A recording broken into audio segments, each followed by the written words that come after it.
Seguimos en Justicia.tv. El día de hoy nos encontramos con el doctor José de Jesús Guzmán Morales. Él es profesor de la Universidad Autónoma de Tamaulipas y especialista en materia de derechos humanos, con quien hablaremos sobre los retos que enfrentan las dependencias y órganos públicos en el tema de los derechos de niñas y niños en el estado de Tamaulipas. Para empezar, doctor, platícanos un poco sobre el interés superior de las niñas y niños. Es un tema que se habla mucho en los foros.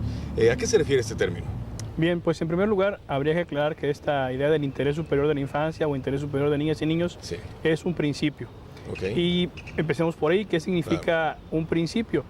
Un principio es una norma del derecho que requiere incluso cierta, vamos a decirlo así, imaginación para aplicarlo. Uno normalmente está acostumbrado a pensar el derecho en términos algo cuadrados, ¿verdad? Si sucede algo A, la consecuencia es B. Pero realmente cuando aplicamos un principio tenemos que encontrar la mejor manera de pues concretarlo en una realidad. Es decir, frente a una determinada situación que enfrente a una niña o un niño, el juez, por ejemplo, si lo ponemos en el plano del Poder Judicial, el juez tendrá que encontrar, atendiendo a las circunstancias que vive ese menor, cuál es la mejor solución en el caso concreto. Este principio es un principio que está recogido en la Convención de los Derechos del Niño, específicamente en el artículo 3.1, y funciona, insisto, así como una, vamos a decir, una cláusula abierta, un mandato de optimización, le llaman los expertos, las expertas, para referirse a la idea de que debe privilegiarse el mejor nivel de vida de un menor frente a una situación que le está aquejando o agraviando. ¿Tiene esto que ver con el deber ser, el estado ideal de las cosas en el aspecto de los niños? El derecho siempre va a ser el mundo del deber ser, aunque siempre va a enfrentar el reto de aterrizar o de bajar ese mundo del deber ser al mundo de lo que es. Los derechos humanos suceden no en el mundo del deber ser, sino en el mundo del ser, en una separación familiar, en el caso de niñas y niños, cuando enfrentan o incurren por alguna razón en una conducta que para los mayores sería un delito, cuando ellos se ven precisados a decidir, incluso en la parte de cuando hay una vivencia de su unión familiar, cuando ellos tienen que decidir con quién van a vivir, pues realmente se trata justamente de eso. El deber ser nos dirá que el juez deberá privilegiar la mejor solución para el caso concreto, para que en el mundo del ser el niño pueda desarrollar las mejores condiciones de vida posibles. Muy bien, doctor, hablando de los derechos fundamentales, ¿qué nos dice el texto constitucional acerca de los niños en particular? ¿Cómo gozan ellos de estos derechos en nuestro texto constitucional? Bien, me gustaría estructurar la respuesta del siguiente modo, Alejandro.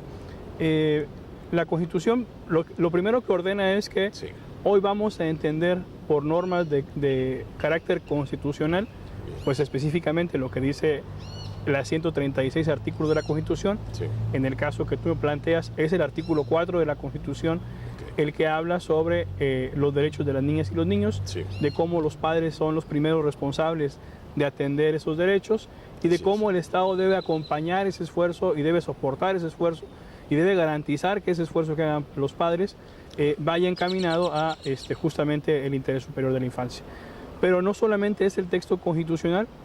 Hoy en día, digamos que el mayor desarrollo normativo respecto de los derechos de la infancia está en el plano de los llamados tratados internacionales de derechos humanos, específicamente en la Convención de los Derechos del Niño, en donde se señalan pues, este enfoque que en particular debe darse a todos los derechos humanos, pero especificándose a los retos que enfrenta ordinariamente la infancia. Claro, y bueno, siempre que hablamos de derechos, hablamos también de responsabilidades. En el tema de los ciudadanos, por ejemplo, todos tenemos derechos, pero también tenemos ciertas responsabilidades que seguir para establecer una conducta adecuada, ¿no? En el caso de los niños se habla de responsabilidades también bajo una conducción, obviamente, de los padres. ¿Qué responsabilidades debe tener un niño para cumplir su papel? Claro, pues bien, realmente es una discusión muy interesante.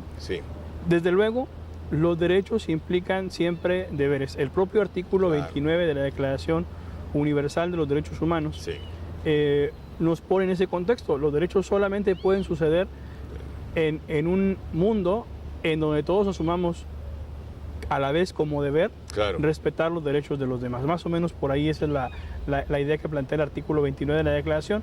Y quizás lo mismo podríamos decir de niñas, niños y adolescentes, aunque no en el plano de una obligación, porque realmente no una obligación en el sentido duro del derecho, pero sí, desde luego, siempre es importante hacer énfasis en que desde temprana edad puedes adquirir una conciencia de la responsabilidad que tienes de respetar a los demás.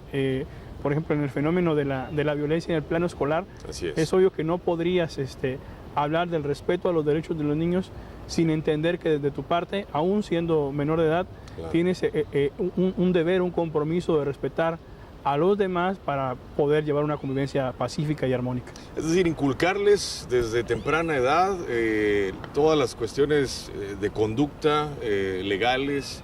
En particular, te platico, en el Poder Judicial del Estado se hace una política pública relacionada con la cultura de la legalidad en la que se implican niños y niñas. ¿Tiene que ver con esto? Claro, tiene que ver con una generación de conciencia de la importancia del respeto a la ley, a las normas, entendiendo que son esas normas las que nos permitirán a ellos y nos permiten a todos en general vivir de condiciones de vida óptimas. Todos los ejercicios que tengan que ver con participación infantil y con culturización de los derechos de la infancia son relevantes. Cada vez hay que trabajar más para que estos ejercicios se asuman más en el entendido de que los menores o los niños no solamente son receptores de la información, no solamente son objeto de la información, sino que son protagonistas de ella, son sujetos de la información, y que este discurso de informarles a los derechos de los niños de sus derechos tiene que ser de ida y vuelta. También tiene que haber un compromiso del mundo adulto de atender también lo que desde la perspectiva de ellos es importante en cuanto a derechos de la infancia. Y en esa parte, diría yo, pragmática y de pedagógica, ¿por qué es importante? Hablamos ya de las responsabilidades, es decir, inculcarles a los niños cuáles son sus deberes desde edades tempranas, pero también ¿por qué es importante hacerle saber a un niño que tiene derechos, que puede asistirse de ellos y que lo protegen ante cualquier eventualidad o riesgo, ¿verdad? ¿Por qué es importante? Los niños son, desde luego, están en situación de vulnerabilidad, las niñas y los niños, por condición natural de su edad. Así es. Están pues todo el tiempo cercados por el entorno que le vamos fijando el mundo de los adultos. Entonces, generar en ellos la conciencia de que tienen derecho a participar, de que tienen derecho a opinar, de que tienen derecho a expresarse, de que tienen derecho a no vivir con violencia, pues definitivamente va despertando en ellos la posibilidad de identificar cuando esos derechos están siendo vulnerados. En el plano personal, individual, pero también en el plano comunitario, porque desde luego podemos también identificar desde la infancia cuando estamos enfrentando una situación o un entorno de injusticia. Y de hecho aprendemos, como todo mundo lo hemos hecho, aprendemos a distinguir entre lo justo y lo injusto a partir de las experiencias. Todos hemos pasado por experiencias justas e injustas, legales e ilegales. Cuando tú esas experiencias las conectas con el conocimiento de los derechos y los deberes, pues generas, al final de cuentas, una cultura de respeto a los derechos humanos. Muy bien, doctor, desde tu punto de vista académico, ¿está preparado el sistema educativo o ya se están haciendo realmente políticas públicas para allanar esto? Es decir, para realmente desde el plano educativo, desde los primeros años, inculcarles a los niños y niñas esta parte de derechos, responsabilidades, deberes. ¿Cómo andamos en ese tema? Yo creo que todas las instituciones están haciendo un esfuerzo importante para atender el tema de los derechos de las niñas y los niños. Desde luego que ninguna institución escapa a esta obligación de privilegiar el interés superior de la infancia. Desde luego que las instituciones que más contacto tienen con las niñas y los niños, pues de luego su obligación se incrementa.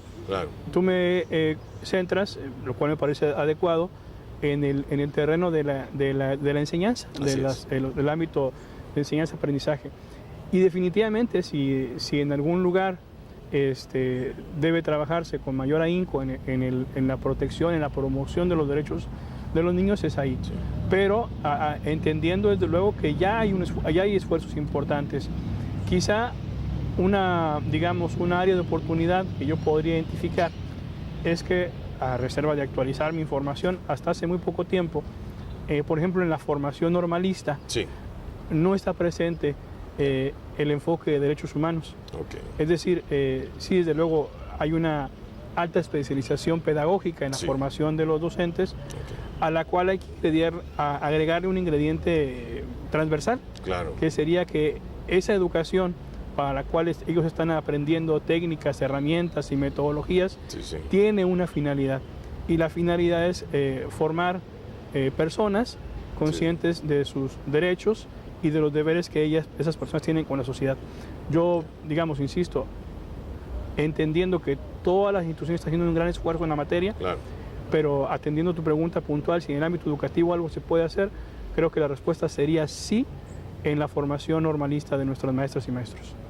Exacto, sí, nos faltaría ese componente quizá para cerrar el Claro, insisto, a ciclo. reserva de actualizar mi información, Sí, de cuáles forman la currícula actual claro, de las escuelas normalistas.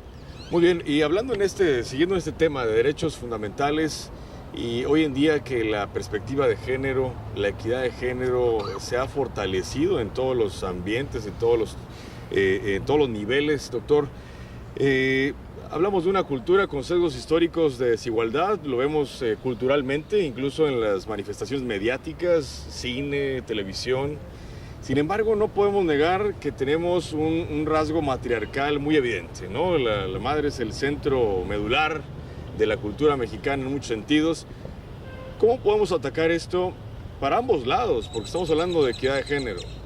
¿Por qué o cómo aseguramos una perspectiva de género desde la infancia? Es decir, que el menor crezca ya con esta ideología, ¿verdad? De que somos iguales, hombres y mujeres. Bueno, pues ese es un reto cultural enorme, Claro. Alejandro. Efectivamente tiene que ver con la manera en que crecemos en los entornos familiares, o lo que al final del día, aunque Sí. la familia puede ser de muy diversas maneras, no hay un modelo único de familia. Claro. Al final de cuentas todos crecemos en algo que comprendemos como familia. Las experiencias que vivimos ahí nos determinan. Sí. Y al final del día es en esos espacios en donde hay que trabajar, como se diría, a ras de piso, en el nivel de la cultura. Así es. Pues tratar de generar mayor conciencia de que es en ese primer núcleo, sea lo que sea que entendamos por familia, cada uno de nosotros, Sí. es en ese primer núcleo en donde tendríamos que identificar cuáles son las mejores estrategias para educar y formar personas Sí. en un plano de conciencia de que el sexo Sí. como tal no nos determina como personas, y que el género, que es a final de cuentas un estereotipo, un papel que la sociedad nos asigna por ser hombres o por ser mujeres, Claro. tampoco nos debe determinar. Ya. Antes de una dimensión sexual o antes de una dimensión de género, Sí. las personas como tales tenemos derecho a crecer y a vivir en igualdad, y eso desde luego no es una tarea sencilla, Claro. no es una tarea que incluso las instituciones tienen que promocionar esta idea, pero no se agotan las instituciones, tiene que haber un compromiso social Ya. de avanzar hacia allá. Bien, doctor, la gran reforma del 2011 en materia de derechos humanos, ¿cómo vino a impactar el entorno de los niños en ese aspecto medular de respaldar, proteger, promocionar sus derechos? Vino a potenciarlo, Alejandro. De hecho, digamos, efectivamente la reforma constitucional del 2011 es determinante, Sí. pero en el plano de los derechos de niñas y niños en la Constitución mexicana está presente desde el año 2000. Desde el año 2000 se reforma el artículo 4 de la Constitución, Sí. para incorporar ahí este parrafito que hace referencia, o es un par de párrafos Sí. que hace referencia a los derechos de las niñas y los niños y el interés superior de la infancia. Desde luego, cuando tú a ese parrafito Sí. le agregas todo lo que aporta el artículo 1 de la Constitución, cuando esos derechos los traduces en obligaciones por parte de las autoridades, pues lo potencias. Es decir, cuando Ya. tú dices en el 2011, ok, no solamente es importante generar conciencia de los derechos, sino que ahora hay que generar conciencia para todas las autoridades de que esos derechos son auténticas obligaciones de promoción, respeto, protección y garantía. Y entonces, todas las instituciones, Sí. el Poder Judicial, solo por poner un ejemplo, ¿no? El Poder Judicial, el Poder Legislativo, Claro. todas las instancias del Poder Ejecutivo, todos los organismos autónomos, todas aquellas personas y autoridades que tengan un compromiso con el ejercicio de hacer gobierno, ahora tienen que potenciar todos los derechos puestos en la Constitución. Claro. Y en este caso, al caso que nos estamos refiriendo hoy, cuando tú entiendes los derechos de los niños no solamente como un discurso agradable o bonito o tierno, si lo traduces en obligaciones, pues te obliga a ingresar a un terreno que es importante, que es el terreno de las políticas públicas. ¿Cómo le vas a hacer como institución para atender esas obligaciones de promover, respetar, proteger y garantizar los derechos humanos? Bueno, y en ese sentido, ¿qué podemos platicar, doctor, sobre las dependencias públicas en el estado de Tamaulipas, de los 3 poderes, de los 3 órdenes y todos los niveles? ¿Qué se está haciendo en Tamaulipas respecto a este tema? Danos tu opinión académica, ¿qué has visto? ¿Hay programas, hay afinidades institucionales para generar este entorno positivo? Claro, yo identifico desde luego buenas prácticas que ya se están realizando, identifico también áreas de oportunidad. Identifico buenas prácticas, por ejemplo, en el ámbito del Poder Judicial, veo como cada vez más las personas que están en la operación jurídica o en la labor jurisdiccional, cada vez reciben mayor información de cómo aplicar la justicia de tal manera que la opinión de las niñas y los niños sea atendida. En el ámbito del Poder Ejecutivo, tanto a nivel federal como a nivel estatal, se ha creado un sistema de protección integral de niñas, niños y adolescentes. La denominación o la abreviatura es CIPINA, que funciona tanto a nivel federal como a nivel estatal, y que pues a final de cuentas ese sistema se vuelve el diseño a partir del cual debe irradiar las buenas prácticas en materia de la infancia. Cada vez más vemos al Poder Legislativo complementando, corrigiendo, modificando la manera en que se elaboran las normas, y cada vez más vemos también a cada institución haciendo algunos ejercicios de incorporación de la perspectiva infantil. Digamos, esas son las cosas en la lectura positiva. En las áreas de oportunidad que tenemos que superar, pues está justamente la idea de no considerar a las niñas y los niños solamente como objetos o como algo que decora la actividad pública. Los niños no pueden ser decorativos. Las niñas y los niños no pueden ser solamente darles un espacio para tomarse una fotografía con ellos. Eso no es una política pública. Eso en todo caso, pues de luego sí genera una impresión de que está trabajando en el tema, aunque habría que profundizar más en cómo incorporar de a de veras en cualquier plano la opinión y participación que los niños pueden tener. Muy bien, doctor, ya casi para terminar, danos tu opinión en el tema de los niños de matrimonios disueltos, de matrimonios que por diferencias irreconciliables llegan a divorciarse, a separarse. ¿Cómo garantiza el Estado los derechos de esos niños? Es decir, ¿tienen derecho a ser felices, a tener una infancia sana, a crecer en desarrollo correcto? ¿Cómo garantizamos? Es decir, la sociedad, los matrimonios, las parejas tienen que contribuir bajo iniciativas o prácticas gubernamentales para que esos niños continúen un desarrollo estable, ¿verdad? Correcto. Es correcto, Alejandro. Fíjate que das en un punto muy importante. Ordinariamente la discusión se centra en el aducido derecho de los padres a convivir con sus hijos. Y es esa discusión la que realmente predomina en los órganos jurisdiccionales, cuando la lectura, dicho por los tribunales, incluyendo nuestra Suprema Corte, la lectura de la situación, es cierto que hay un derecho de los padres a convivir con sus hijos, pero realmente el derecho que debe prevalecer es el derecho de los hijos a convivir con ambos padres, como está en la Convención de los Derechos del Niño, siempre y cuando esa convivencia con ambos padres atienda al interés superior que ellos tienen. Es decir, que ante un determinado dilema de un padre o madre que quiera hacer prevalecer su derecho para convivir con su hijo, pero si esta convivencia va en detrimento o en afectación del derecho que este niño tiene efectivamente a convivir con ella o con él, pero esa convivencia no impuesta, sino una convivencia que realmente le acarree beneficios a su formación. Es decir, habría que, ese sería un buen ejemplo de cómo leer adecuadamente el tema de los derechos de la infancia. Sí es el derecho de los adultos a convivir con sus descendencia, con sus hijos, sí, pero debe predominar el punto de vista de las niñas y los niños respecto de qué también les hace convivir con ellos. Y ese es desde luego un gran reto para los juzgadores. Es una cosa que pues se les plantea cotidianamente y hay que admitir pues que cada situación y cada circunstancia es difícil. La verdad es de reconocerse el gran esfuerzo que tienen que hacer ellos todos los días para determinar, para decir el derecho en situaciones de esa naturaleza. Muy bien, ya para terminar, un mensaje a la sociedad en general. Muchas veces escuchamos en medios de comunicación, en conversaciones, los niños son el futuro de Tamaulipas, los niños son el futuro de México, pero creo que si no tomamos conciencia que son el futuro de hoy, si no los consideramos ya como una realidad, como decías tú hace rato, no solamente como algo decorativo, si no plasmamos en realidad las bases para que esos niños crezcan sanamente, no van a ser ciudadanos de bien.